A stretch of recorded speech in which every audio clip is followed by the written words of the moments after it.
ADHD, it's really rising these days. There's a lot more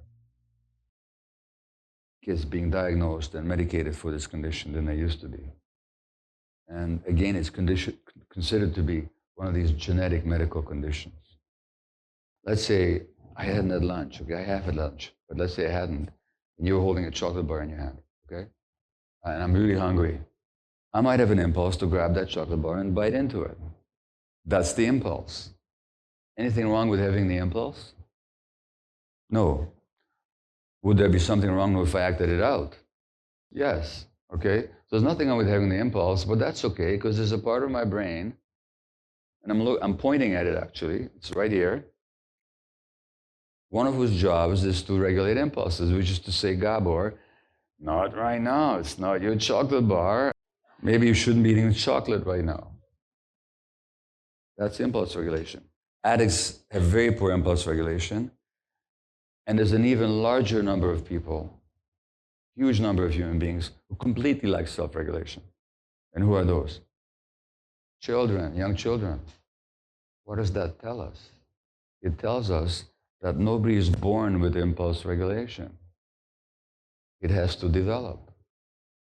And maybe when we look at these conditions such as ADHD, oppositional defiant disorder, or a whole range of conduct disorders and addiction, we're not talking about diseases, we're talking about a developmental problem. Maybe things just didn't develop the way they should have. Now, when don't things develop the way they should? If you're a gardener and your plants are not developing the way they should, the way you expect them to, what's the first thing you would look at? You would look at the conditions. Too much or too little sunlight? Too much or not enough irrigation? How about the quality of the soil? You look at the conditions of development. And if you wanted those plants to develop properly, you would fix those conditions.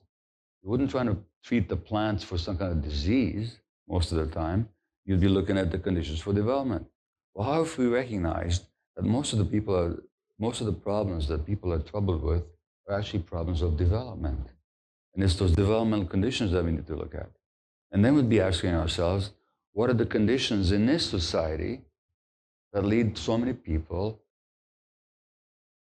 to have a failure or a slowing down of the impulse regulation circuitry and capacity?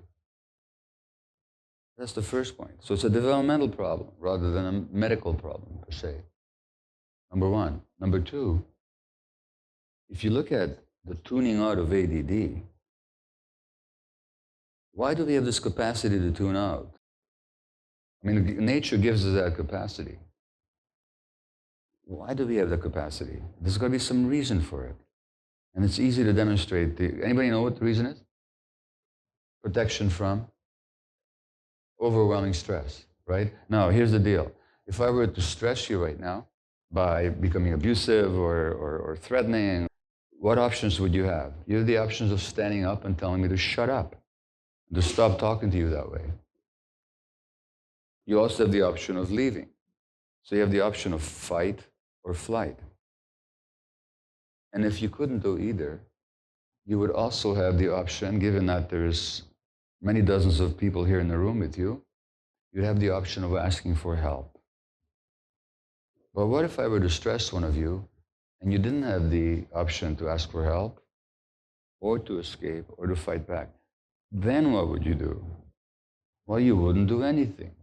And so freezing is one option, tuning out is another, just going absent-minded, dissociating in other words. Then you wouldn't have to feel the pain and the stress. Well, you can see, I might have lots of reasons to tune out as a 1-year-old, as a 2-month-old, as a 3-month-old. So maybe it began as a coping mechanism. Maybe the ADD also begins as a coping mechanism. You may think you're here because somebody in the family's got a problem and you're here to help them.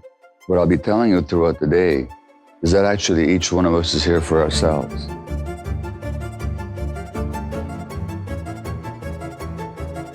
There's tremendous healing possible.